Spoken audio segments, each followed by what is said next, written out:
We'll get going with the final panel. And before we do that, after this panel is over, there will be some announcements regarding the field trips tomorrow. So be sure to stick around, especially if you're interested in going on the field trip and what we're going to do about rides and all that sort of stuff. So, all right. I'm George Nickus. I'm the Executive Director of Wilderness Watch. And this last panel is titled, Even in the Wilderness, the Untold Story of Commercial Livestock Grazing in Our Most Protected Places.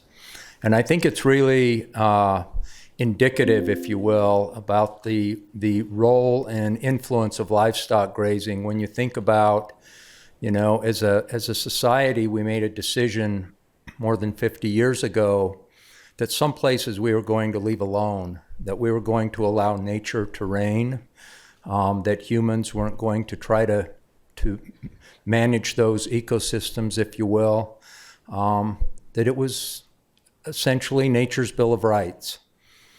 And yet, even there, we made an exception to allow livestock to graze. And so I think that's just indicative of the influence it's had. And here we are almost 55 years later, and we still have not been able to effectively get a handle on livestock grazing in these places where we aren't supposed to be influencing what happens in those ecosystems.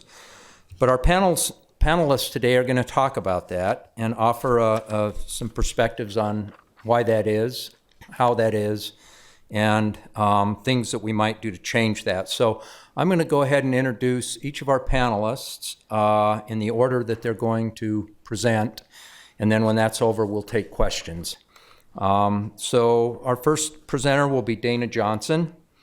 On my left, Dana is the staff attorney at Wilderness Watch, and Dana will be sort of presenting a landscape scale look at grazing in wilderness, including the evolution of law and policies and their effects on the wilderness system. Following Dana will be Gary McFarland. Gary's been a public land activist for 40 plus years. He recently retired from Friends of the Clearwater after about 25 years of activism, and he's going to be discussing sort of a local case study in grazing, and that's grazing in the High Uintas Wilderness, which is Utah's largest designated wilderness. Following Gary will be Felice Pace. Felice started the grazing reform campaign a decade or so ago to monitor grazing impacts on headwaters and headwater wetlands, mostly located within national forests, and he'll discuss the findings from his research stretching from the Modoc National Forest in Northeast California through the Sierra Nevadas. And after Felice will be Madeline Carey, who you've already met. Madeline's the Southwest Conservation Manager for Wild Earth Guardians, and she'll be discussing her work over the years to protect the Gila Wilderness and many other wildlands in New Mexico from grazing, including work to facilitate livestock grazing permit buyouts in that area. So without further ado, I'll turn it over to Dana. And each of you are welcome to either present there or come up to the mic. Okay, I think I will sit. Can everybody hear me okay? Closer? How's that? Good? All right, so my job today is to provide a zoomed out view of grazing in the National Wilderness Preservation System. And I'm going to be working a couple pieces of technology here, so there we go. So to get a grasp of the lands at issue, here's a nationwide view of what we're looking at. Only about 3% of all of the land in the lower 48 states is protected as designated wilderness. Try not to move my head too much either. And grazing in wilderness takes place almost exclusively west of the Mississippi. So we're focusing primarily on western states, and primarily on Forest Service and BLM administered wilderness areas. And so these areas are a little bit hard to see on this map, but they're represented by the green and yellow designations. And here is a slightly better view. So this is roughly 50 million acres of wilderness, and of those, about 13 million acres are allotted for livestock grazing. And just to put these numbers in perspective for everybody, in agency speak, cows and sheep graze approximately 530,000 animal unit months, or AUMs, in wilderness, out of a total of 15.6 million AUMs nationwide. And I don't know if everybody is familiar with what an AUM is, but that's basically the amount of forage that is needed for one mature cow and her calf, or 5 sheep for a month. So wilderness AUMs account for only about 3% of the total, which means that wilderness represents a very, very tiny amount of all the forage fed to cows and sheep in the United States.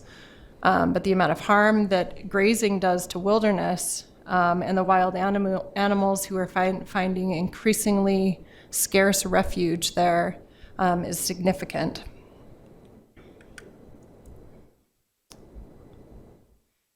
And to provide another visual of what this looks like on the ground, this chart breaks down the acreages by state. As you can see, the states with the most grazing in wilderness include Nevada, Arizona, California, and Colorado. And Utah holds the high distinction of having an individual wilderness with the most acreage grazed within its boundaries. And Gary will talk a little bit more about that in a second. And you'll notice on the chart that there's a distinction between allotted acres and grazed acres. So the allotted acres total about 13 million, and the grazed acres total about 10 million.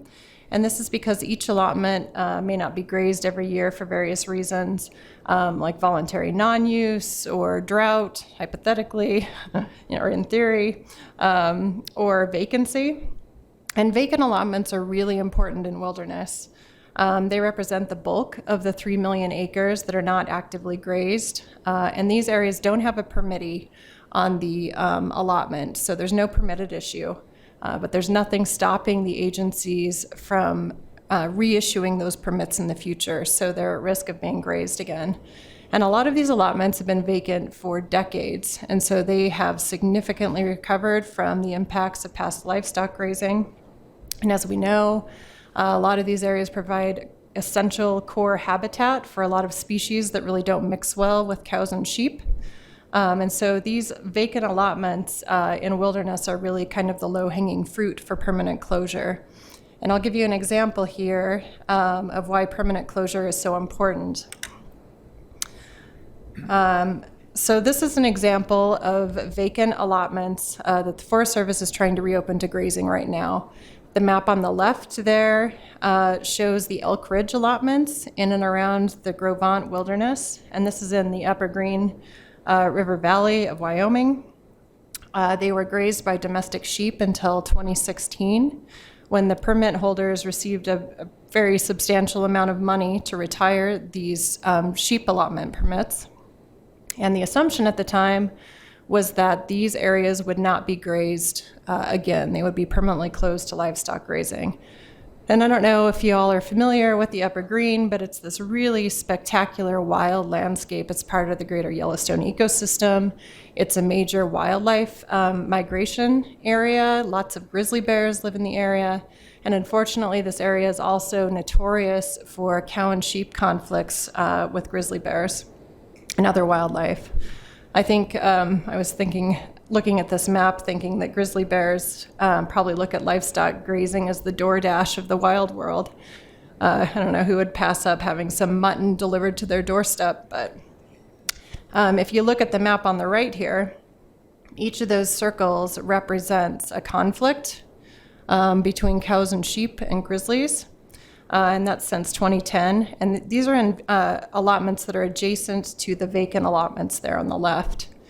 And so, unfortunately, the agencies have killed dozens of grizzly bears in this area. And as we know, grizzly bears are supposed to be protected under the Endangered Species Act, but this cycle continues in this area.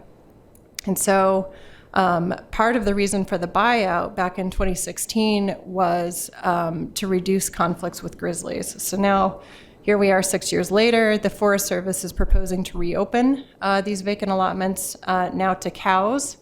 rationalizing that the buyout in 2016 only pertained to sheep. So getting permanent closures is really important for these areas. So I'm going to step back just a little bit because I think a lot of people are surprised to hear that there is grazing occurring at all in wilderness. So let's talk a little bit about how we got here.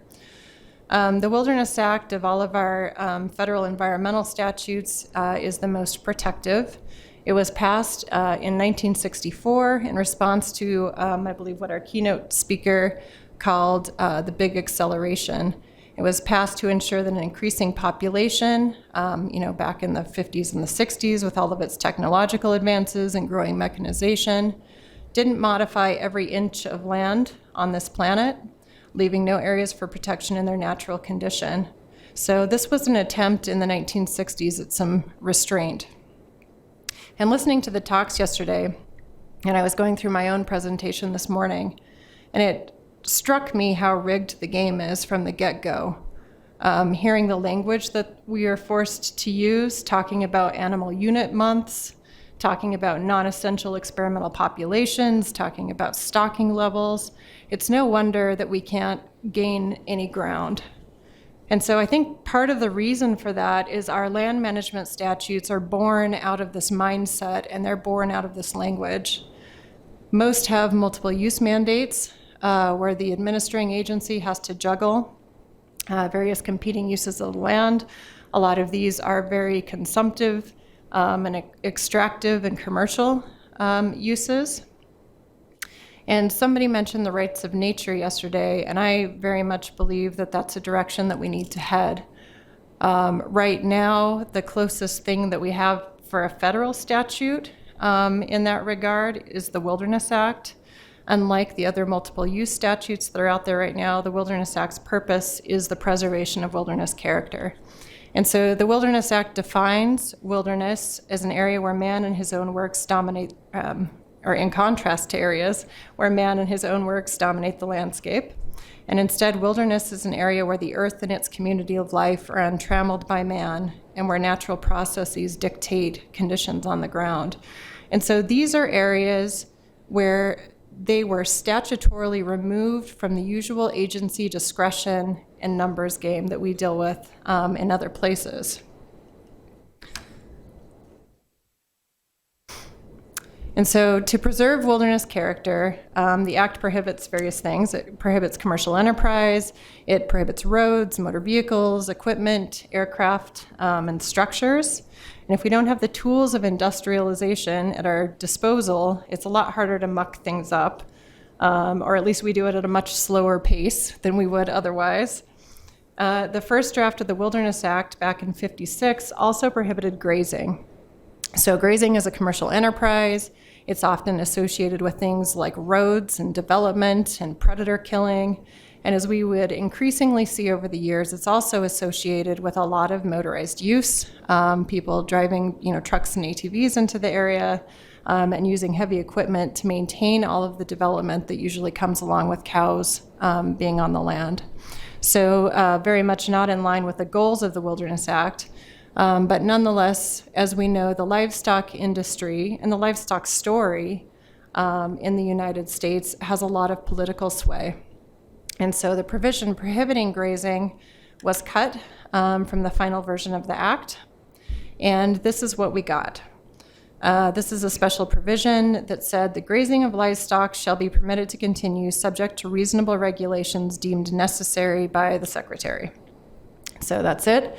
It didn't explain how this provision interacts with the prohibitions on roads and motorized use and structures and development. The Secretary never created reasonable regulations for grazing and wilderness, and so anybody who has been involved in this area for any length of time can guess that this resulted in a lot of very confused agency decision-making. Back when the Wilderness Act was passed, there wasn't a lot of grazing going on in wilderness, and there was very little motorized use that was associated with it. So the problems with this didn't become apparent until a little bit down the road. when things started becoming more motorized. And when that happened, the livestock interests were up in arms, so to speak, about new wilderness designations. They argued that new wilderness would preclude all of the things that make grazing a lot easier, the motorized use and the developments, and would impede grazing as a result. And so fast forward to 1980, and I apologize, these slides are a little text heavy, but this is really important. Congress issued what is known as the Congressional Grazing Guidelines, and they, in my opinion, represent the biggest hurdle that we have to reining in some of the more egregious grazing-related practices in wilderness. So to take just a really brief look at this, the guidelines lay out 5 clarifications regarding grazing in wilderness. And the first is that there can't be any curtailments of grazing in wilderness simply because an area has been designated as wilderness. And so to reduce livestock grazing or to end it on certain allotments, it has to be for a reason that you could do that outside of wilderness. And so that includes things like conflicts with wildlife, not meeting standards, those sorts of things. The guidelines also said that the livestock that was existing at the time of designation should be sort of the number that it stays at. So it shouldn't be expanded after wilderness designation. The guidelines allowed the maintenance of already existing support facilities in wilderness. It allowed motorized use, but only where practical alternatives don't exist and only where motorized use existed at the time that the area was designated wilderness. And it's got some other things in there. New improvements should be used for resource protection rather than to accommodate more livestock. And motorized use for emergencies is allowed, but it has to be a true emergency. And it's something that was not supposed to be abused by the ranchers. Not surprisingly, again, what we've seen is an increasingly loose interpretation of the guidelines by the agencies. Probably the most problematic thing is they view this no curtailments of grazing language to mean that livestock grazing has more permanence in wilderness than it does outside of wilderness, which is not accurate. And we've also seen motorized use and development authorizations really going off the rails. Oh, I didn't know that feature was in there. It's fancy. So here's an example. In the Owyhee region, the BLM authorized a permittee to drive his ATV around the Little Jacks Creek Wilderness, and I love this. The ATV use is restricted to herding livestock between pastures and routinely checking livestock, which doesn't sound like very much of a restriction on motorized use. We've got another example out of the Black Ridge Canyons Wilderness in Colorado, where BLM let another rancher drive around in wilderness to check on livestock in order to detect emergencies and haul camp supplies. At the time this particular wilderness was designated, the number of AUMs on these allotments in wilderness was 0. And after wilderness designation, BLM authorized 880 AUMs in one and 328 in the other. So pretty substantial deviations from the grazing guidelines. And then as an example of just how much development is usually associated with livestock grazing in wilderness, this decision came out of the Gila bioregion. Pretty substantial development. A lot of it occurred in the Blue Range Primitive area, which is generally managed as wilderness. And so those are just a few examples to highlight what is happening on the ground in wilderness. And I'm not going to dive too much into these. We've got a white paper available on our website and some other materials if you want to take a look at some of the solutions that we're proposing. Obviously, voluntary grazing permit retirement is a big one, and we're really pushing to make sure that that is associated with permanent allotment closures when it does happen. And then maybe taking a look at revising the congressional grazing guidelines. And with that, I will pass the mic.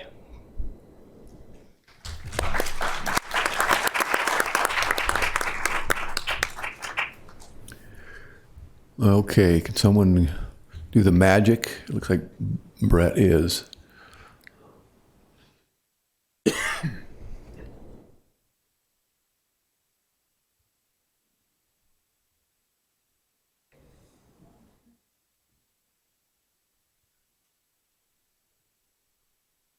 It's strange, I don't see it in here. Is Josh here?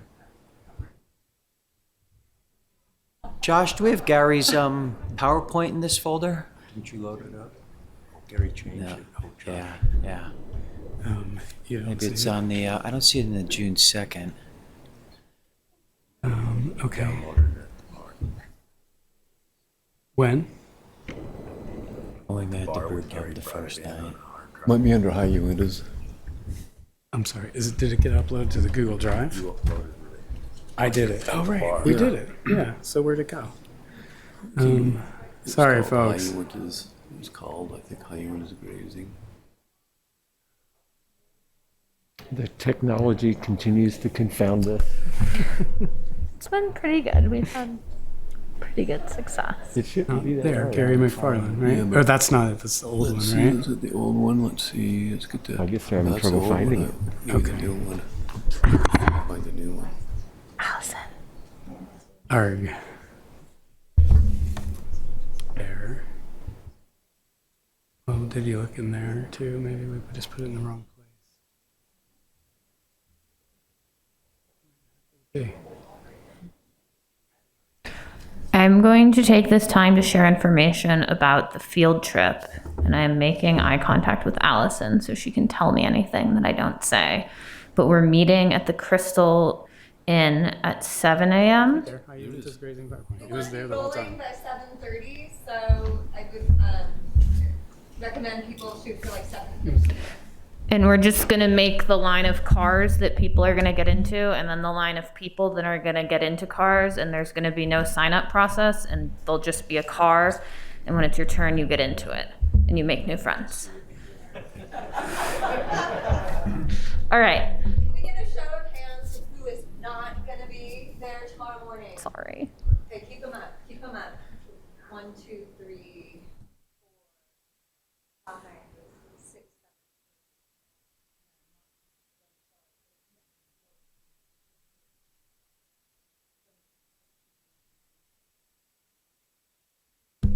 7. Okay. Obviously, dress for the field. Bring water. We'll have snacks, extra water. Bring a hat. I mean, you guys know the drill. Well, all right, well, let's start now. We do have the presentation up. Isn't technology amazing? The High Uintas Wilderness is a great spot. Just under 500,000 acres of wilderness, with another couple 100,000 acres that probably ought to be added of high-quality land. Arguably, it has the most extensive alpine stretch in the lower 48. Of course, I say that arguably because of Beartooth and maybe in the Weminuche also may have that claim to fame. It's more like the greater Yellowstone ecosystem than it is in any mountain range in Utah, which makes it rather unique. And both the vegetation and the wildlife reflect that. The only place in Utah that fisher were ever found. That's a historical reference in some of the earlier mammalogy monographs. And it may have had the highest bighorn sheep density of just about any place in the lower 48 states, because when you look at that picture there, you see it's rather gentle terrain. In much of the mountains, there's a very old, weathered, big round mountains. People that know the Uintas, I think, understand that. I did my first backpack trip there when I was a kid back in the 1960s, so that's with my father. So it's a place near and dear to my heart, although I've lived in Idaho the last almost 30 years. Okay, well, here's a map of the wilderness with the allotments on it. The sheep allotments are the kind of the lighter tan. The ones that are cattle grazing are sort of the red. The lighter green are areas that are not currently allotted to livestock. The High Uintas has the unique distinction of being the most heavily grazed wilderness in the entire National Wilderness Preservation System, about 16,000, almost 300 animal unit months, at least according to the latest Region 4 data. And it also has, as you can see it, there's some also extensive grazing, not just by sheep, but by cattle as well. The only area that even comes close to the Uintas in use is, I'm going to probably butcher the name, the Mazatzal Wilderness in Arizona. Okay, there's a couple of research papers here I want to put up there just for illustrative purposes. And I want to thank John Carter and Jason Christensen of Yellowstone to Uintas Connection for providing most of these slides here. And the research they did, along with what was in the Wild Utah Project, Allison was one of the co-authors here, about the actual capacity to graze sheep in the Uinta Mountains is very, very important, because it shows the over-allocation is extreme. But that built on work done by a Forest Service employee back in the 1970s, Mont Lewis, which is very interesting. And there have been efforts to try to curtail grazing because of the damage that's been done, but to little avail over the years. Okay, again, there's a very nice PowerPoint to see more detail on the Yellowstone to Uintas website. If you take a look at their website, again, by some folks, including Wild Utah Project, to give shout out to both organizations.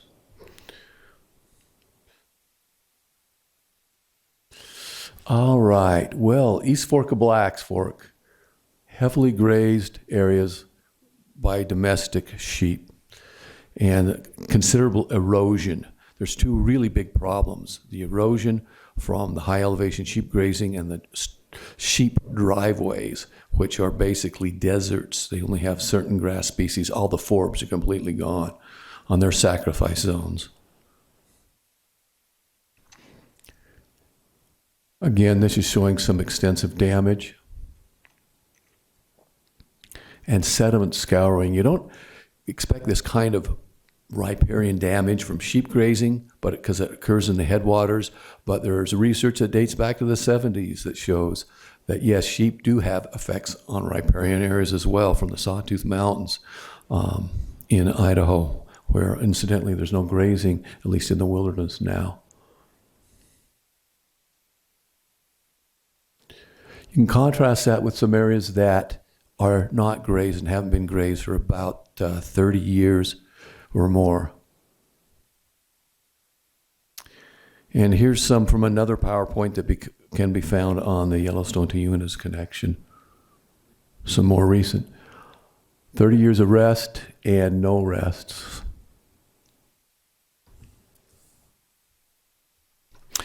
There's been sort of a long history of trying to make some changes. And George may correct me, but I believe Bill Wharf, wasn't he a district ranger in the Uintas at one time? And I think he tried to make some changes, and he maybe did back in the 1960s. Buyout efforts failed, unfortunately, in the late 1980s, but there's some success in these allotments in the northeastern section of the Uintas that were closed to sheep, thanks to work by a district ranger named Wayne Anderson, who was able to facilitate their closure. They'd been vacant for some time. Again, this is some of that country that has been grazed. When this photo was taken, it had only been rested for maybe a decade or a little less. Yeah, that was my old stomping grounds. And I'm going to keep it short and sweet here. For more information, and I'm sorry about that formatting, if you want information about the actual grazing in the Uintas, I'll go to the Wilderness Watch website, and there's some of that information in the report that Dana talked about. I was the one that helped compile that information. I'm a board member for Wilderness Watch, but also Yellowstone to Uintas Connection and the former Wild Utah Project, the Sageland Collaborative. and we'll hold any questions until later. I want to point out it's not just the sheep, though. There's a lot of cattle grazing in the Uintas that are also causing damage, including trespass on places that are supposedly closed that have been documented by Yellowstone to Uintas. So with that, I will pass it along.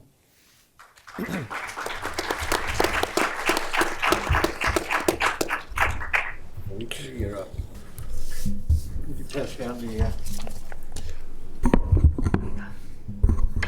Okay, we'll see if we can get the PowerPoint up. I'm Felice Pace, Grazing Reform Project.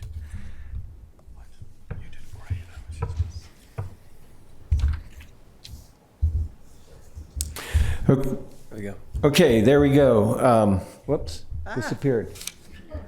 I think a wire's loose. Okay. We were founded in 2010 to monitor national forest grazing on the ground and use that information to advocate reform of grazing management. Wilderness Watch and EPIC are our sponsors. EPIC of Northwest California, and EPIC is our fiscal administrator. We've monitored 26 grazing allotments on 5 national forests, 7 in the Marbles, 2 in the Trinity Alps Wilderness, and 2 in the Russian Wilderness. And all the on-the-ground monitoring is by volunteers, and we raise some money to pay their expenses. But we've logged 295 person days so far in the project. And where do I have to point this to get it to? Oh, the down button. Okay. Now, our strategy and reasoning is that the national forests occupy the headwaters of many and perhaps most of our western rivers, and national forest grazing takes place in those headwater basins, usually with wetland cores or big wetland meadows. We concentrate on the impacts of headwater grazing that are focused on those meadows, the springs, the seeps, and the headwater streams. And we use that information to advocate on the ground reforms directly with the Forest Service responsible officials, who are the district rangers. Don't go to the range tech. Somebody told you, go talk to the range tech. No, talk to the district ranger, because he's the guy in charge. That's the responsible federal official. And then we use the Clean Water Act. In California, we have regional water boards, and we can use those water boards, and I do use those water boards to leverage change on the ground. We're interested in change actually on the ground because, as some people alluded to here, when it happens on paper, you usually don't see it on the ground. Oh, down, okay. So this is a severely fragmented and degraded willow wetland in the Big Meadows allotment in the Marble Mountain Wilderness. Those big willow stands should be continuous. They should be dense right down to the ground. And that's where willow flycatcher, which is endangered in some places, but is a sensitive, Forest Service sensitive and management indicator species that they don't bother to monitor, even though they're supposed to. But those continuous stands should be providing that kind of habitat, and they don't. They destroy it, and that's why all over the West we've got willow flycatchers in having problems. Of course, we got riparian. You've seen lots of pictures like this, right? Riparian trampling and shade removal. This is the Mill Creek allotment in the Trinity Alps Wilderness. I know some of these, and I've lived in community with some of the guys that graze this, and ladies that graze this land, and it makes it interesting, especially when I encounter them out there. But spring seep and fen trampling and degradation, this is again Big Meadows allotment in the Marble Mountain Wilderness. And most of those allotments we've monitored many, many times. And I think there's something like 28 different reports on the website. But this is Taylor Lake in the Russian Wilderness, and there you see some cow fecal matter, bovine fecal matter in there. This is it's only a half a mile in, so it's popular for people to take the kids and go swimming in the summertime. And this is the one, you guys that work on grazing, you know it's like pulling teeth to get any kind of change. But using the water board, we were able to get the cows banned from this lake area before we get some sick kids.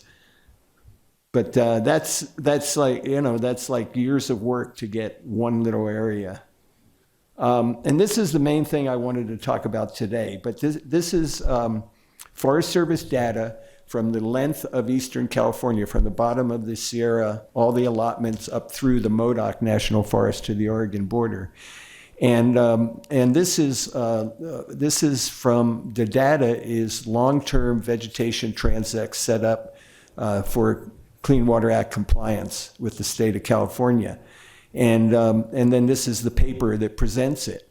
And of course, it's they're grazing people, so they downplay it in here. But if you look at, let me see if I can do this. If you look at this one in here, that's wetland obligate plants, and that's where you see the big decrease in the plants. So, what's happening there is we're destroying the wetlands through this poorly managed grazing year after year. And you can't graze in these kind of systems that are mostly wetland meadows without having this kind of impact. You can lower it if you manage it better. You can control it some, but you can't eliminate it. So there's a global synthesis on the effects of livestock grazing and hydrologic processes. And basically, I don't think we can see it all there, but basically they found that in terms of infiltration, in terms of sedimentation, it can't be controlled wherever there's grazing. Worldwide, all the studies worldwide have found these problems, so they can't be controlled. And wow, I did it pretty quick, huh? You're all done. Yeah. Because George said he was going to pull me if I didn't get there. So, but I do have one question. I mean, why is George wearing a hat? I forgot my cowboy hat. You should have wore your cowboy hat. I should have worn my cowboy hat. I do have one. With the microphone? Well, hang on, we have Madeline, right? Yeah, no, we're Sorry. cool. We're cool. I got it. What? Oh, thanks, Josh. Yeah, I just got to. Where is it here? And here she is. I'll be quick. I have kind of a shitty You're up. PowerPoint. You have the clicker? Okay. I've got the clicker. So I got scooped a little bit by Andy Kerr this morning. So I'm going to go a little rogue and try and pull together a couple threads of what we've talked about by sharing my story of how I came to this work, what I've learned doing it the past 8 years. So I spent my 17th birthday on the Sevietta National Wildlife Refuge, working with Fish and Wildlife Service through a program at my high school with Mexican wolves, with female wolf 1053. And she was released into the Fox Mountain Pack territory and shot and killed 3 days later. And I'm raised by 2 PhD scientists. I grew up with horses. I always wanted to be a veterinarian or wildlife biologist. And that was a moment when we found out that wolf had been shot that I realized it didn't matter how good a scientist I became and how good I got at conservation genetics, unless we could deal with sort of, as we say, the social dimension of conservation. And so I got really curious about why that wolf was shot and what the policy and economic and social conditions were that led to that situation. So I went to college, and then 10 days later, I came to work at Wild Earth Guardians, and everything I know I have learned from people in this room, which feels really special. And I think grazing more than anything else I work on, there's this amazing wealth of place-based knowledge about places that have been impacted by livestock, about the solutions that have and haven't worked. And I think that's our most powerful tool. And it's been something I've been thinking about the past 2 days, is how we can better leverage that. So when I showed up at Guardians, they were like, okay, pass permanent retirement legislation and then also make a really big national monument, and it's like, go. And I was like, cool, I got this. I'm 22, I can do anything. So my next slide is pretty text heavy, but it is my brief history of grazing in the Gila. And somewhat as a joke, it has the year I was born on it. But that's also a way to talk about how long these fights are and how important it is to be mentoring the next generation of people. So Gila Wilderness gets created, time goes by, we pass the Wilderness Act, more time goes by. Kit Laney, who did not make Eric Mulvar's like America's Most Wanted presentation this morning, which I'm sure he's devastated by, acquired the diamond bar permit in 1986, 8 years before I was born. And this is also to say, if I get this wrong and you were not in kindergarten when the Laney thing went down, please correct me. In 1994, we had the first feral cattle roundup in the Gila, which has been a persistent issue and a thread I wanted to touch on here. Then we get into the Laneys and their crazy legal theories. He gets support from our friends Wayne and Cliven. There's some litigation by big environmental groups. There's some spotted owl litigation. And eventually, Kit Laney ends up in jail for a few days, and there is no more active grazing on the diamond bar allotment. And although there are some feral cattle still hanging out there. And sort of at the end of this, Guardians lost a big NEPA suit on the Gila that I actually don't know the specifics of because I was a sophomore in high school when it happened. But we always talk about that at Guardians as being a strategic pivot for us, where we felt like we were not going to get to the promised land of vastly reducing the number of grazed acres in the American West, starting in the Gila, strictly through NEPA litigation, and we needed to be really working on permanent retirement. So shortly before I came to Guardians, we negotiated, Brian Bird and John Horning negotiated the administrative retirement of the Deep Creek. And then I showed up and sort of started trying to work on finding more ranchers, getting legislation moving. And the two other things I'll say, since this is the wilderness panel since then, is the center has done a really good job of continuing to hold the Forest Service accountable to the original terms of the grazing settlements in the wilderness, which is an important story about the agencies cannot be trusted by themselves in the candy shop. They're like small children, and there needs to be constant supervision of what's going on. And I had a great conversation about creating new data tools with folks to better empower the public to do that. And then this is an interesting impact of grazing in the wilderness, but we, the environmental community in southern New Mexico, after years and years and years, was finally able to get through some bureaucracy with the state livestock board, the Forest Service, APHIS, and I actually saw the helicopter flying to do this, but there was several days of aerial gunning of the feral cattle herd in the Gila wilderness, which was a really big deal and bitter pill to swallow, both around sort of supporting the lethal control mission of wildlife services, but also allowing for a helicopter to go into the wilderness and have that impact on wilderness characteristics. And the consensus is by all parties involved, except the ranchers, that this is the only way to permanently remove the feral livestock from the wilderness. So we're gonna skip the next slide and we'll go straight to the fun slide, which is the second to last bullet point in the previous slide. So I've spent a lot of the past 8 years working directly with ranchers and trying to get them to meet with senators to talk about why they want permanent retirement, which is a really slow process, and I really, really believe in it.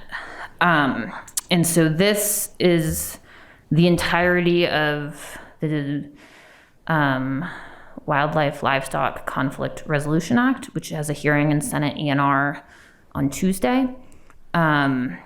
Which will be fun. You should all watch it. Barrasso is going to say mean things. And this is sort of both a culmination of a lot of work to get this introduced, and it's a jumping off point. Because at the same time that I was working to try and get a Senate bill done, there's been all the great work by the community people in this room to continue to move the West Wide bill forward. And this is where I'm going to get to okay, the threads from the past few days, my role as a moderator.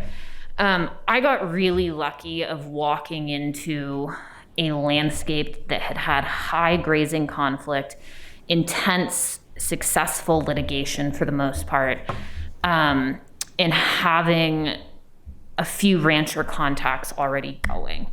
And then Senator Heinrich got elected to the US Senate, and he cares a whole lot about public lands and has been a good ally in figuring out the politics on all of this. And so this is sort of a success story. How are we getting cattle out of the Gila wilderness? Well, someday this bill or the West Wide bill or a combination is going to pass. And the big lessons from that, and I think the past 2 days, are really having the right messengers. We talked a lot about trying to shift the power balance in politics and how to do that. And something I've really learned doing the work is I'm frequently not the right messenger on the grazing issues. I live in Santa Fe. I have an e-bike. I also have a pre-emissions diesel, but that doesn't really count. I ride horses, but I'm not from a ranching family. I don't actively ranch.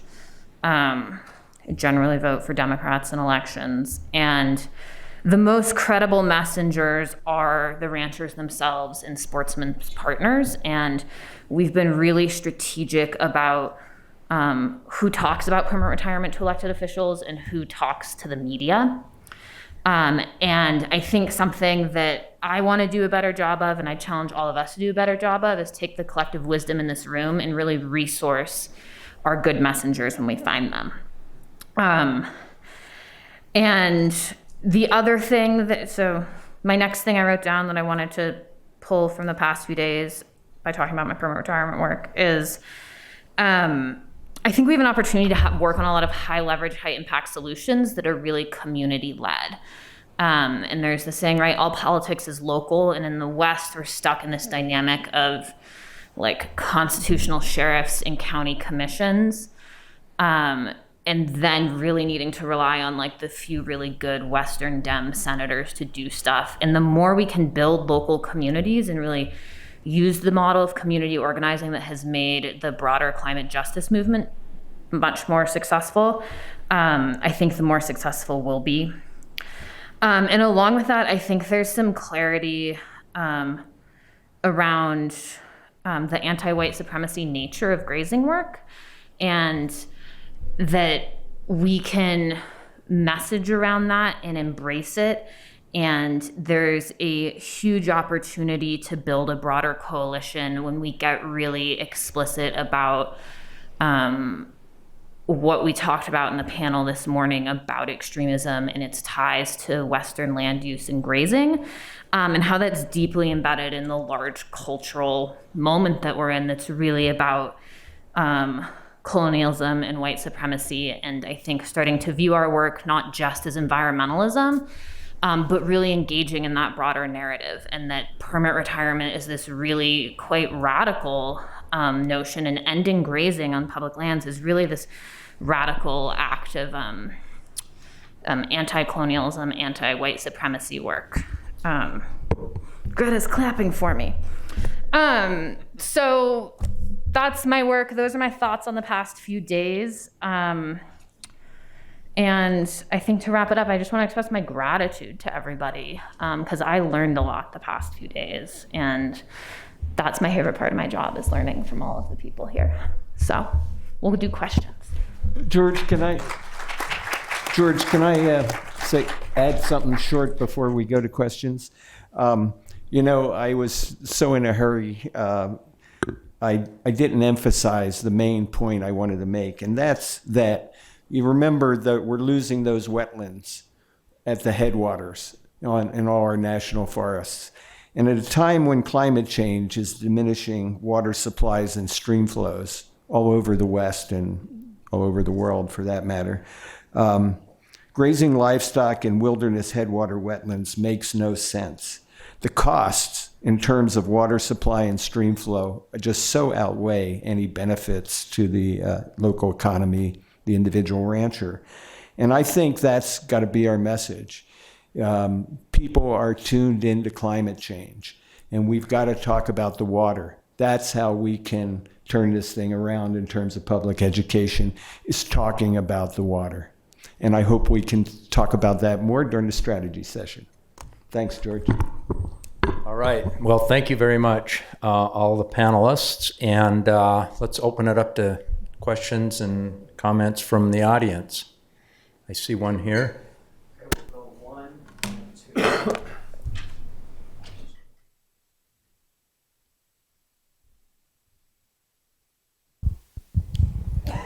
All right, so Madeline, I really appreciate some of the things that you were just saying.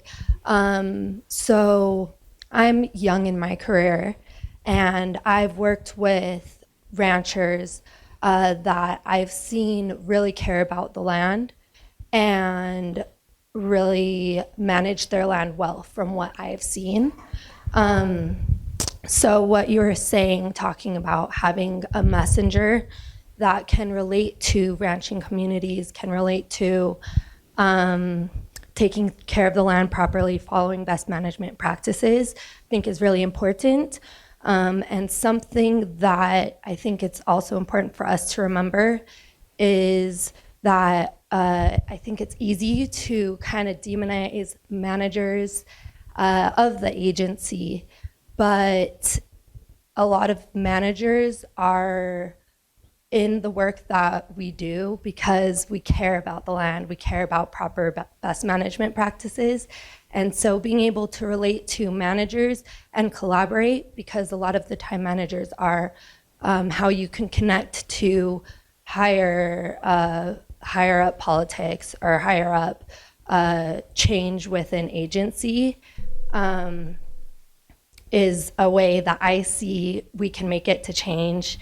So I guess this is more of a comment, but yeah, I think that, I don't know, I think that there is a way to properly manage your cattle or your sheep on private land, and there are definitely places like riparian areas and wetlands and wilderness areas that these ranchers probably shouldn't be running sheep or their livestock. But a good question for you guys, I guess, would be how would you connect with managers or landowners that love their land, love running their cattle or their sheep in a way that you can reach them? And have you looked at lands that you have seen people doing this in a way where they give proper rest to the land and the vegetation is coming back properly and healthy? Yeah. Well, I'll start out because you sent it to everybody. And, I know some of these allotments I work on. I know the guys personally for 45 years. They're friends, actually. And so it's not about the rancher. It's about the practices and the conditions on the ground. And so that's kind of the approach that we take in our project, because we're not going to get rid of public land grazing anytime soon. I don't think anybody's going to argue that we are. And so what can we do in the meantime? We can also make sure that these lands are managed properly. And you know who's responsible? It's that ranger. It's the agency that is responsible to make sure that happens. So I don't think we should focus on the rancher who's trying to make a living. I mean, a lot of these guys, where I work are small. They're not huge. We should focus on the agencies, if you want to do it, that's what I tell the guys and the gals themselves, and some of them are gals out there. And, if you want to do it, then do it right. That's my comment. Thank you. Who's next? Yeah, Madeline, I want to ditto what you do with gratitude for everybody in this room and Wild Earth Guardians is just amazing. Thank you for all that you do. One of the things I heard or read that with the allotment retirement, that is going to leave a window open for the mining and oil companies to come in. Does anybody have anything to say to that thought? It's funny that you asked that because I was actually talking about some messaging on this bill today, and we were talking about the idea of reducing conflict, and that one of the conflicts that exists in New Mexico is between ranchers and the fracking industry, particularly on BLM and state allotments in the Permian Basin. So one, there's this sort of technical question, which is that on a given piece of federal land, the mineral lease and the grazing permit are separate legal entities. So we have to, on any given acre of land, right? This is the predicament of the multiple use mandate. You have to deal with the grazing lease. You've got to deal with the mineral rights. You've got to deal with recreational pressure. You've got to deal with the ESA. And so it doesn't it's not like we're leaving mineral leasing on the table, because it'd be a totally different policy process to deal with mineral leasing. And there's lots of legislation working at mineral withdrawals around the West. But sort of from a strategic perspective, it does raise the question of, are some of our best allies in fighting oil and gas leasing in certain landscapes going to be the permittees? And how do we work with that community? So that's my answer to that question. Okay. We got 2 questions. Go ahead. I actually have 2 questions. The first one is regarding the permanent retirement. There are many lessees that are actually large companies holding leases, and including some international corporations. What kind of pressure can be put on them to retire those leases? And the second question is, as you know, the BLM was moved to Grand Junction, Colorado, and they're office sharing with an oil and gas company. Shouldn't they be moved back to Washington, D.C.? Yes. Yes. Yes. Yes. Yes. Yes. Yes. And the move is a big opportunity to discuss agency reform. And while you have an agency that's really being structurally challenged by being in Grand Junction, how can you use that chaos to build something bigger and better? Into the permit retirement question, I like to pick my enemies carefully, and the beef industry is a big enemy in getting, a big opponent in getting legislation across the finish line. And so I will answer that question by saying, yes, we should think about that pressure. That pressure probably comes through tax reform laws or working with the farmland, the farm community, to deal with the fact that there's lots of international investment in farmland and agricultural resources in the U.S. In that we will cross that bridge when we get there with legislative permit retirement authorized across the West. Yeah, I would just add too that some of those really big entities like that they don't have all the cultural baggage that when you're dealing with individual permittees, and might even be easier to get to sell out because they're only in it for the money. And so it's tough, but it's also a PR thing with many of the largest permittees are giant corporations and insurance companies and banks and et cetera. And they're getting a hell of a deal on public lands. And so, there's different kind of leverages that can be used because of them. Mm-hmm. So anyway, next question. Hi, hey, thank you for hosting this panel. I was wondering if we could you could burrow into the high Uintas sheep grazing issue again. There's a EIS that's been going on for several years now about the management of grazing there. And I thought, well, could this not be an opportunity to greatly reduce grazing, at least for sheep in the high Uintas and where things stand with that? And I think Wilderness Watch has been pretty active in that. And I'm hoping Gary or George or Dana could speak to that. It was 2019 when it came out in draft form. It's been in the works for a long, long time. Yes, it is a great opportunity if, and this is a big if the agency will continue to pursue it. I'm somewhat dubious that they will actually come out with a final and a draft record of decision, though they could do it. It is an opportunity. I think, though, unfortunately, may be a good opportunity for litigation.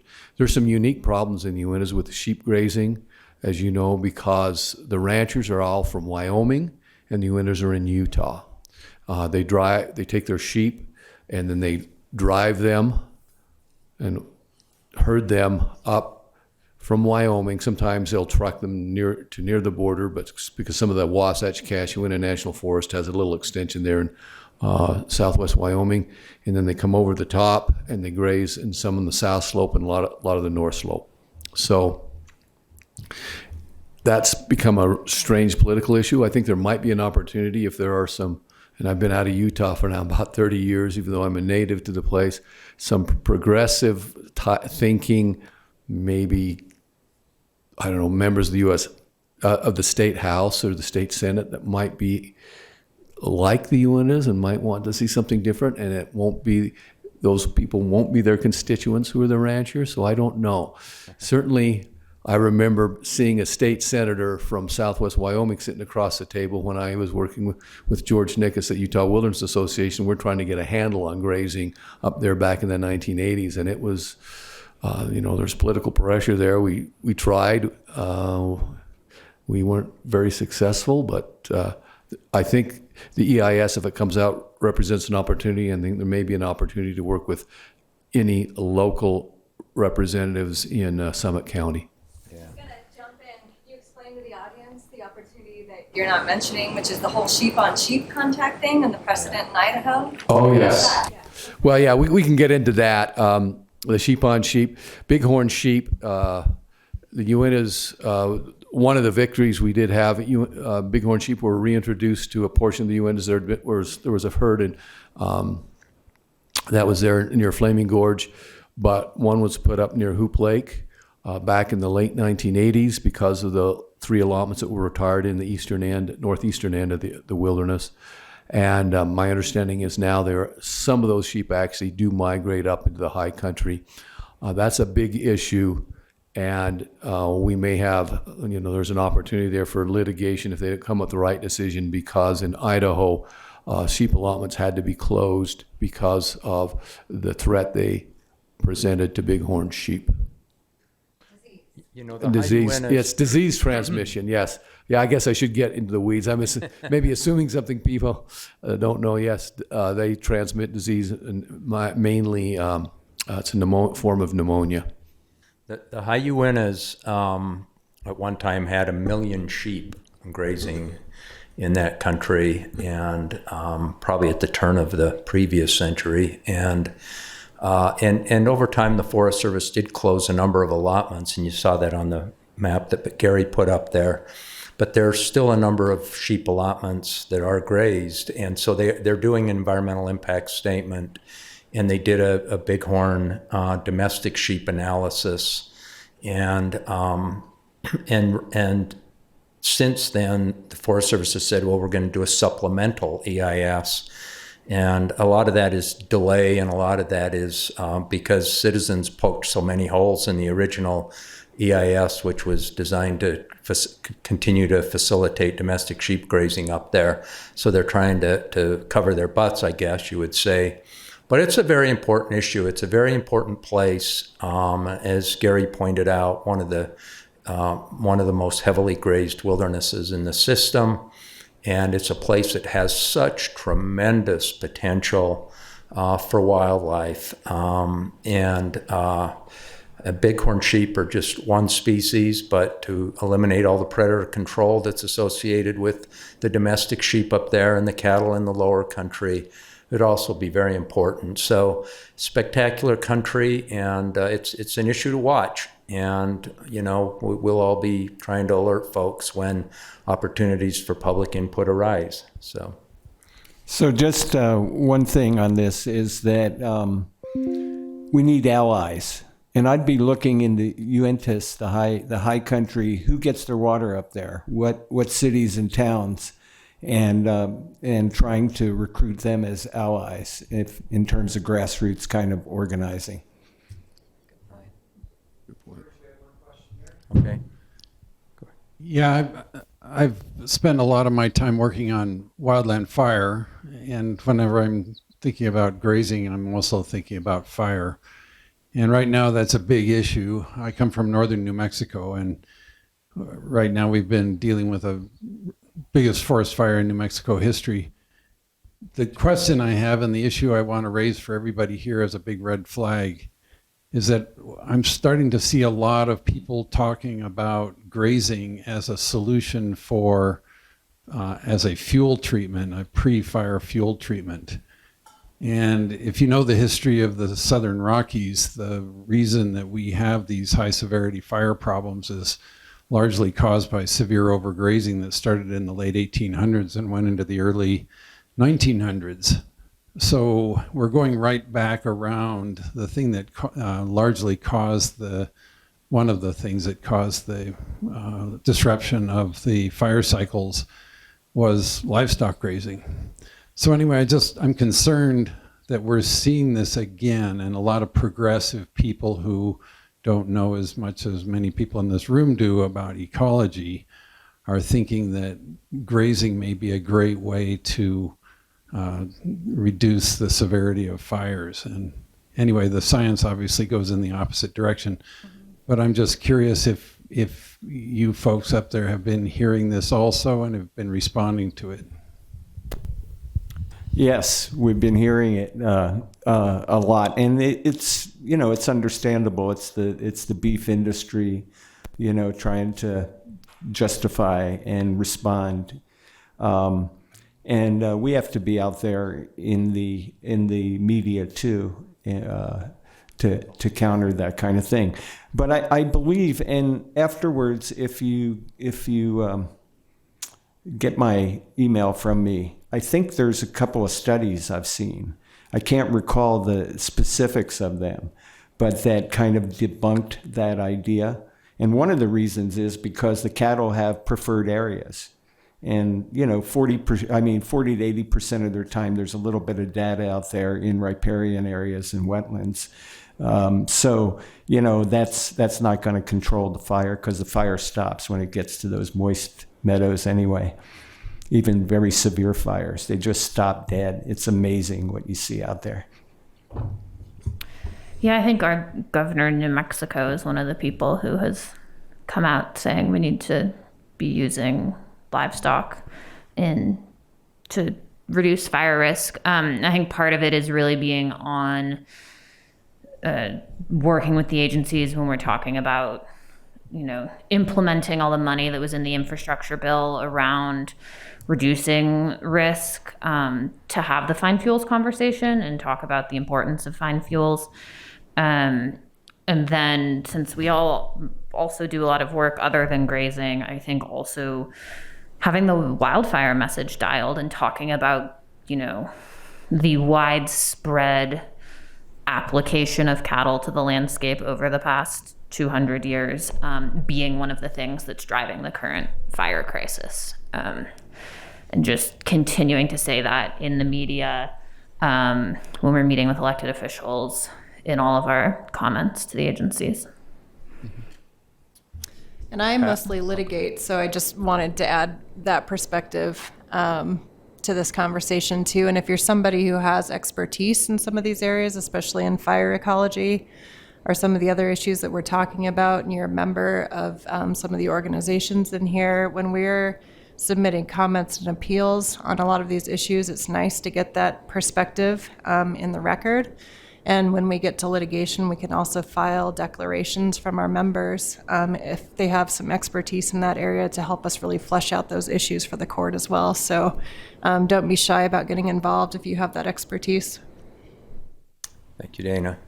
Go ahead, Pat. Your mic's not on. Comment and then a question. I've been associated in helping the National Guard at Camp Williams. For several years, they had a cycle of fires that would come over into Salt Lake Valley. So I finally convinced them to use goats, controlled. That is, a herder would come with the goats, stay with them all day. They would clear the underbrush, but not damage the trees. So I just want to make sure that grazing is specific as to the species, and that there has to be clear oversight so they don't ramble or simply sit in the stream bed. Question is, I've participated in and defended people who have done civil disobedience. If you ever wanted to get a BLM office, district office, or state office to begin thinking more quickly, think of sitting in. I did it in the 60s and 70s. I had to deal with it when I was with BLM, but it's a very effective way as a catalyst. Have any of you done that? Bravo. Yes, I've done my time too. It does work, and I was involved in the Cove Mallard campaign and logging protests in north central Idaho in the 90s, and that was timber sales. Although a couple of them happened, the rest of them weren't. So, yeah. I agree. And a lot of activist defense, so.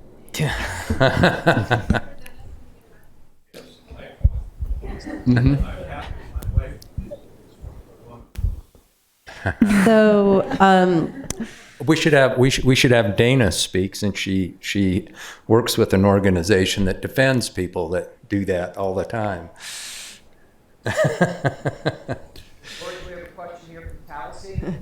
well, it's not so much a question. I just wanted to address the fire issue. There was a study done following the Murphy fire in Idaho, which was a huge fire.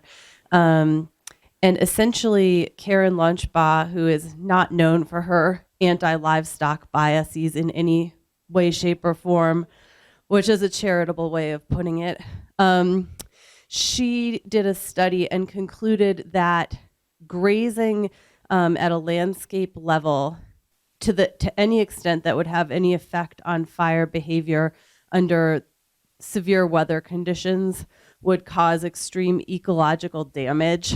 And so that study has been pretty useful for me in comments, and I know that there's others along those same lines. I think Boone Kaufman has done some work on this too. The other thing is that a lot of the bad science that is being used to justify grazing as a means of fuels reduction is coming from a researcher named Kirk Davies in Eastern Oregon, who comes from a ranching family himself.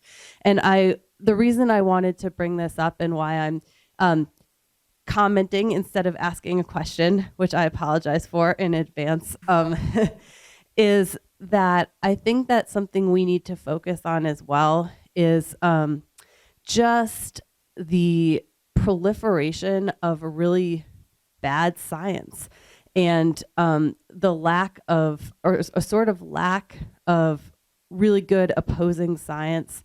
And I think largely that has to do with funding. But it's something that I'm really concerned about, and it comes up in my work as an attorney. Josh or Allie, do we have more time? How much more time do we have?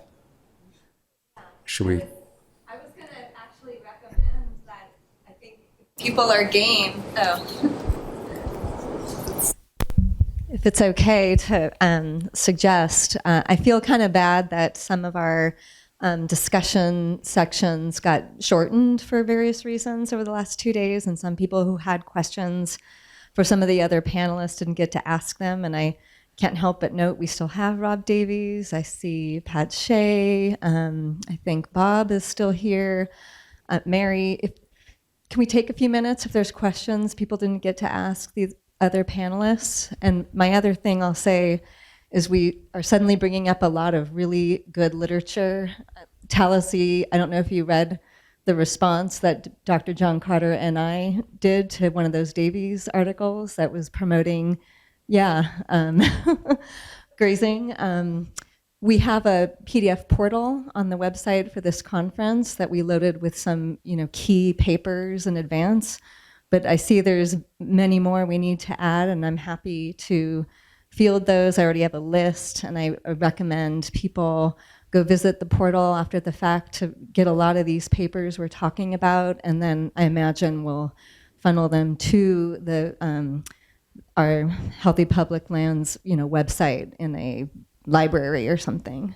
So, other questions for other panelists? Is that okay, Josh and Sure. How long Madeline? do you want to go?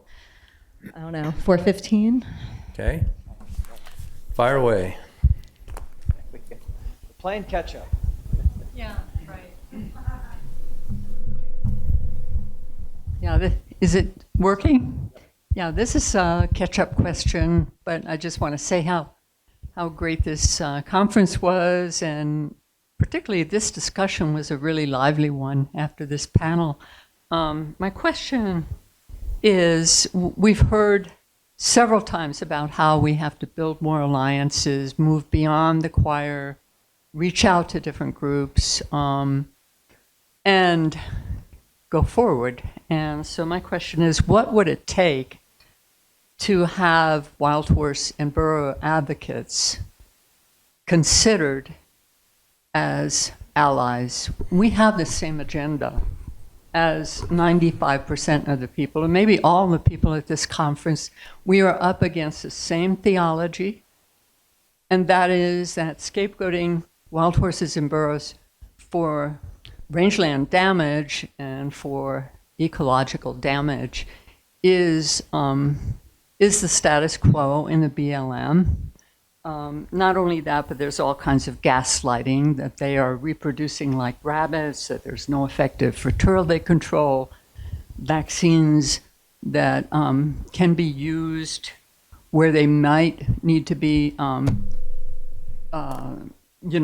where we might need to watch population in those few places, that we're doing it for their good and for the only way we can protect a, quote, thriving ecological natural balance.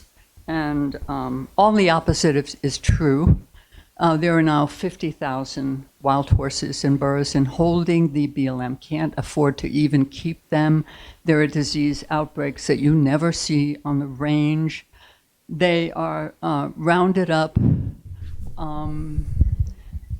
terribly abused and injured in those roundups, especially the burros, whom the National Academy of Science said in a 2013 report they did for the BLM, there should be not one removed from the range. And they are also eco-engineers that dig deep water holes that become oases for other wildlife species. I could go on, but to this day, a lot, maybe most of the environmental organizations have been pretty silent on this issue. There's one in this room that has been very outspoken and a great ally, but we need understanding. We support you in all your agendas. One of the key things we fight for, besides defending public lands and wilderness, is stop killing the predators. The BLM says these equines have no natural predators. Absolute lie. And so the question is, how can we get more understanding on the issue and have more mutual reach out? Thanks. Well, I work with wild horse people. I think you knew that because we've been traveling together a little bit. But I think they are great allies. And then if you look at the research, horses are wide ranging. Cattle evolved. They find the place they like the best and they stay there till everything's gone. Then they move to the next place they like the best and stay there till everything's gone. Horses are wide ranging. There is some research that shows they spend much less time in riparian areas. So from the water standpoint, they're much, much better. So I encourage people to form alliances. We've worked with them out on the Modoc National Forest, where there's 8 grazing allotments that overlie the wild horse territory. They're good allies.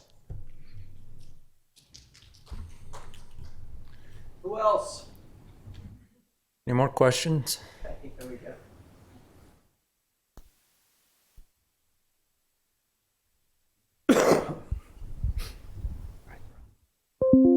I've got a question. I guess I'll direct this at you, Madeline, as Andy's proxy, since I got boxed out from asking him this question earlier today.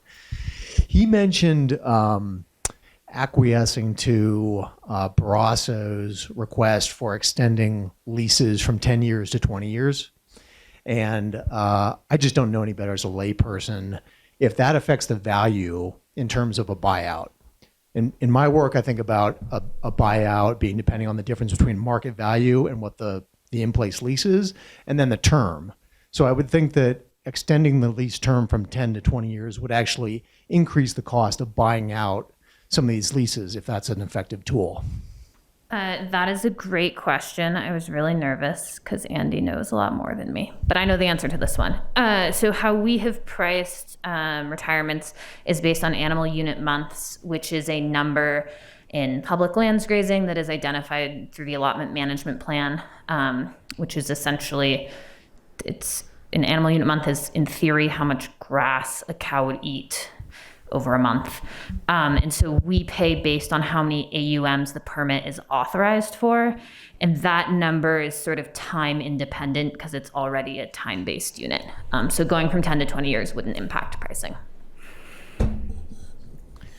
I have to say, I sort of had the same response you did, though, when I was watching that. It's like, it seems to increase the value and make the buyouts more expensive. But then I also wonder sometimes how much the price that is paid in these buyouts is really sort of market driven, or just how bad we want them out of there. So I don't know.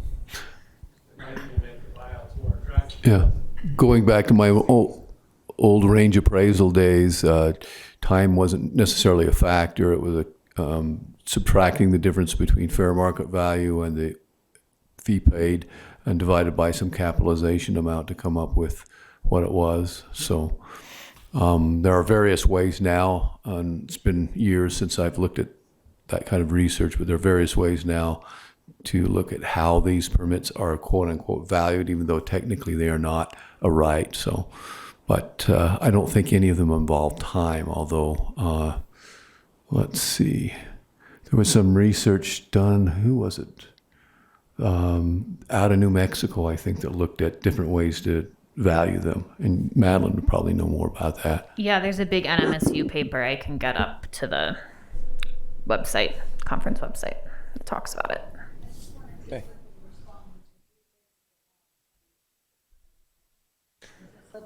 Okay. We have 20-year permits now with the FLIPMA rider. In effect. In effect.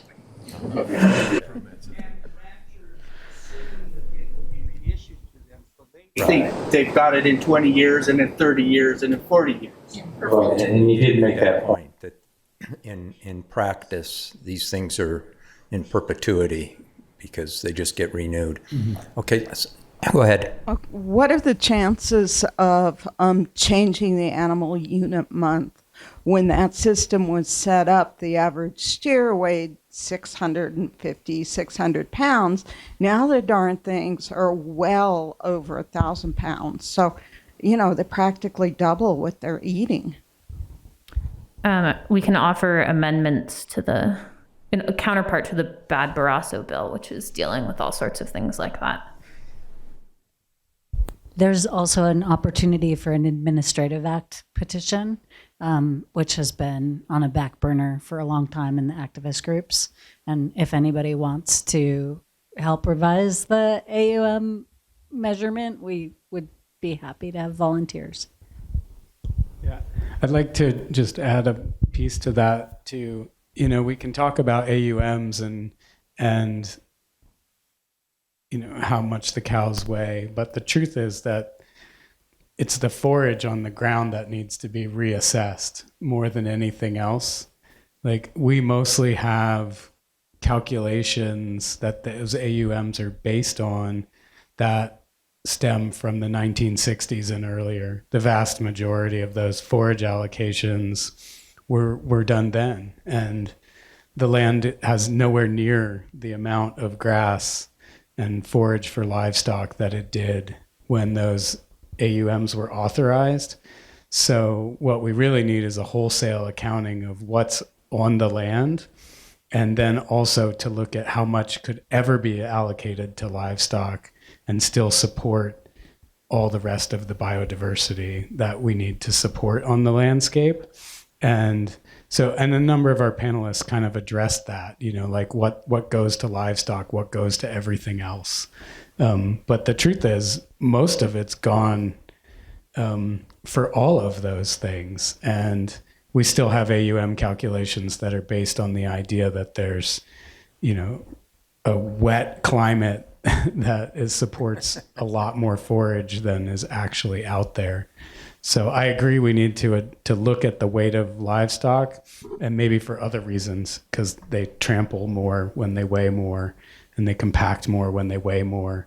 But I think the way to get at it better is to look at the forage that's out there, like what's growing, how much is really out there, and then think about how much livestock should ever even have an opportunity to eat.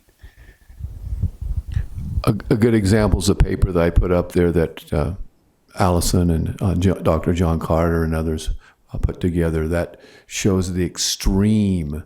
I mean, it's factors of 10 times and more over allocation in the high Uintas.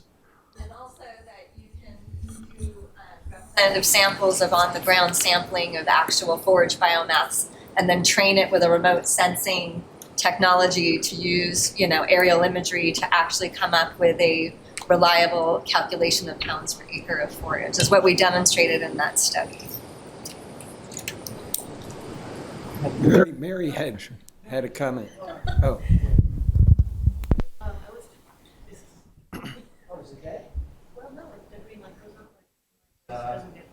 It's dead. There we go.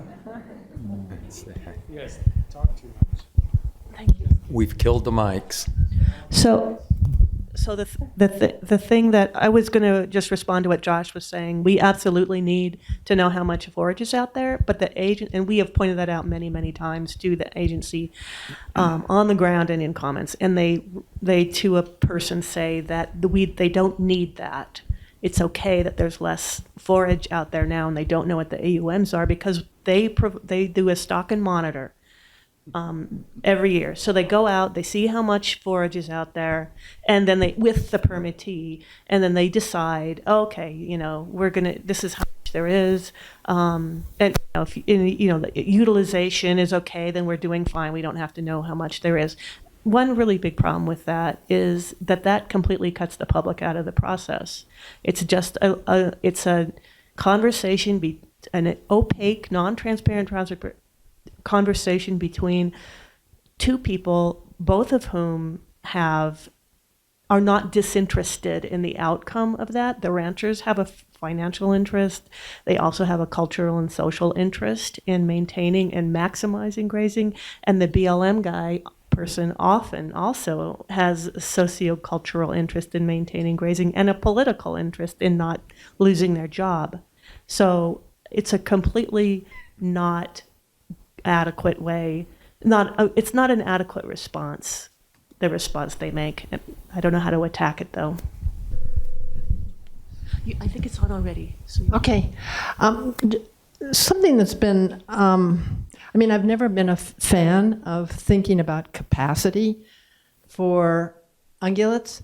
And I think the work of Don DeLong, a wildlife biologist with the Bridger Teton Forest, helps clarify it with really good images is that your grass and forbs, what's valuable for most of the biodiversity is what's on top. For the flowers, for pollinators, the seeds for seed-eating birds, the cover. Bob Beshta was talking about, the importance of soil moisture protection, shade for small mammals, and so on. And that's all not paid attention to when talking about capacity for forage, as if it was a uniform resource. And it isn't, because by the time you've gotten down to this, which is most of the weight of a grass plant, but not necessarily of forbs, it's useless for most biodiversity. So I just have, to the degree that we're talking about a biodiversity crisis, then the idea of forage capacity is really pretty much down a wrong track, I think.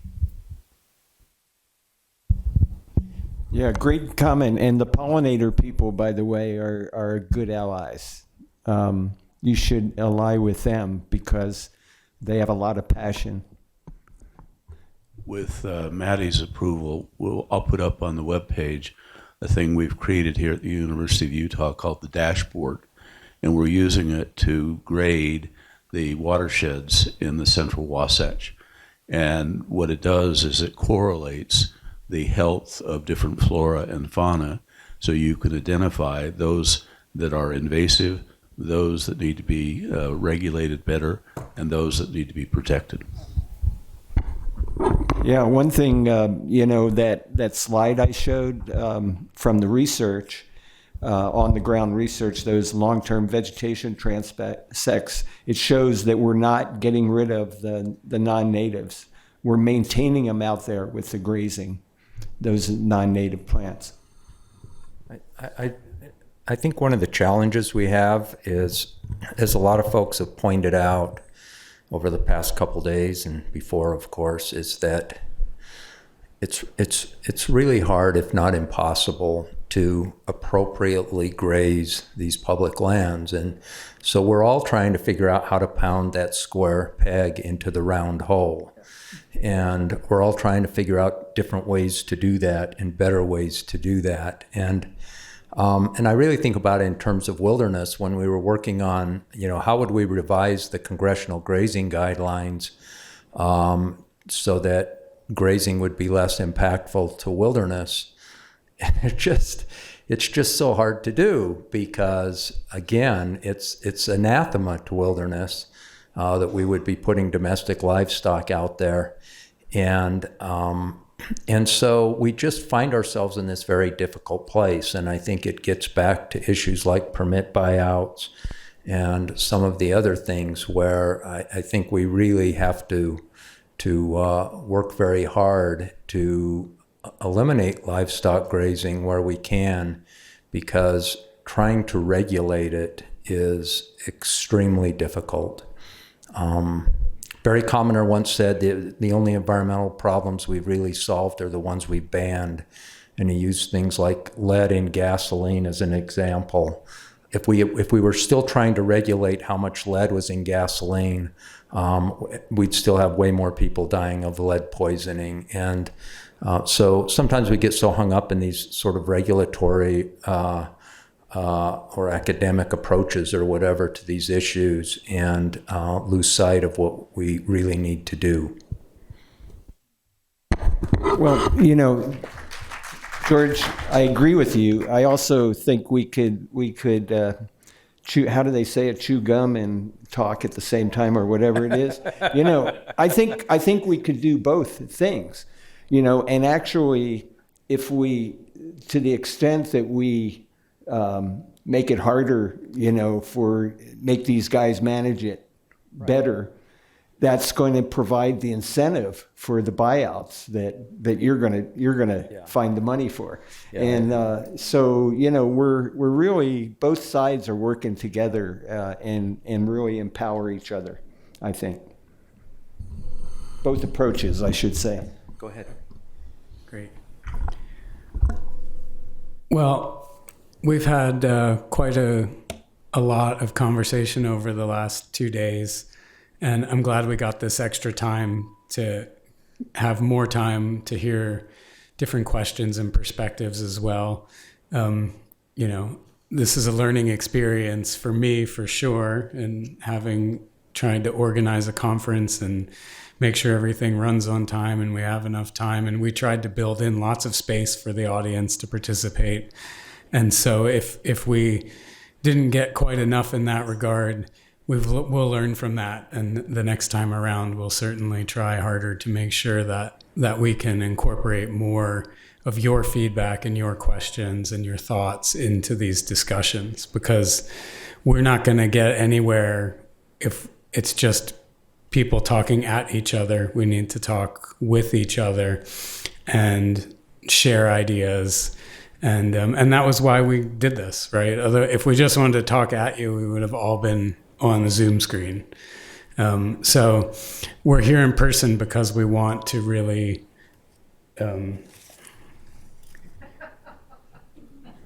what is she saying? We want to thank Allison for giving us cue cards.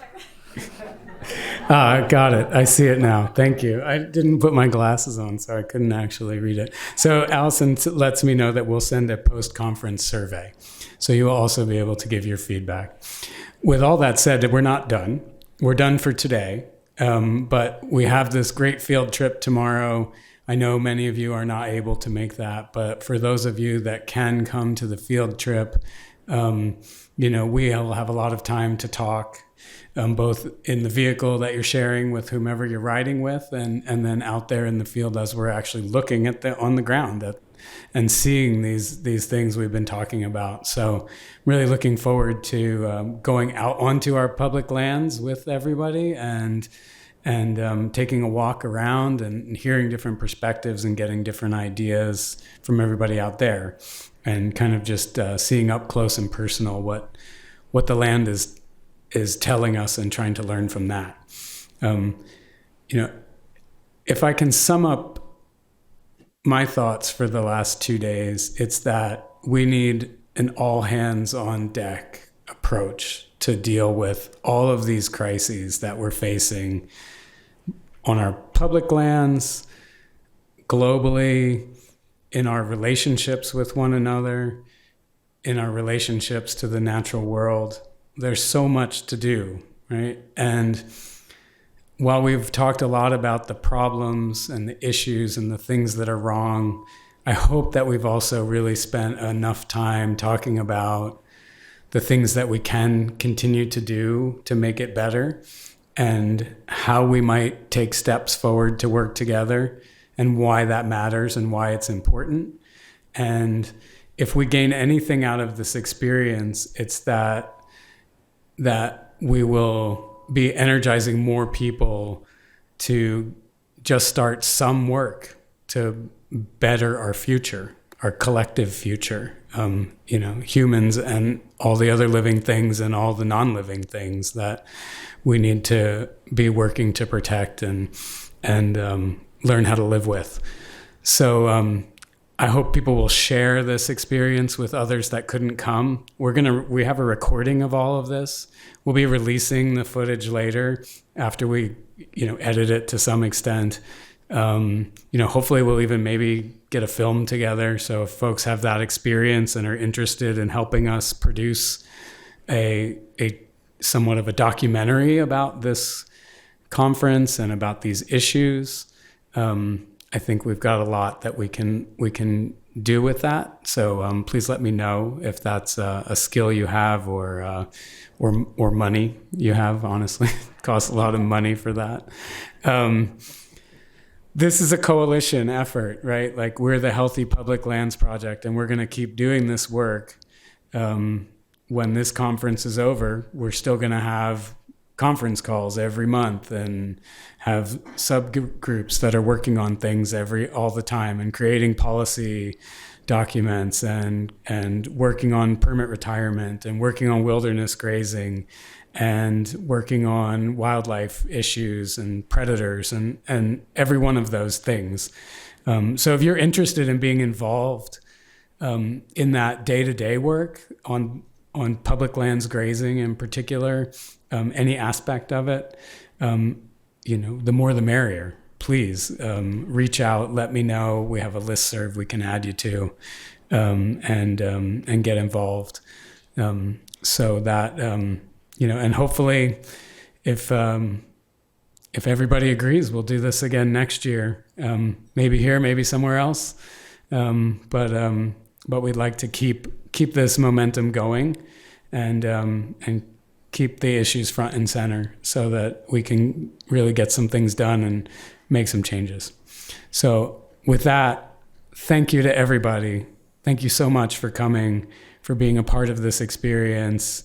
Thanks to all the folks that joined us virtually as well. We really appreciate you sticking with us and learning and sharing as well. And I hope everybody has a great rest of your day. For those of you who I'll see tomorrow out in the field, I look forward to that.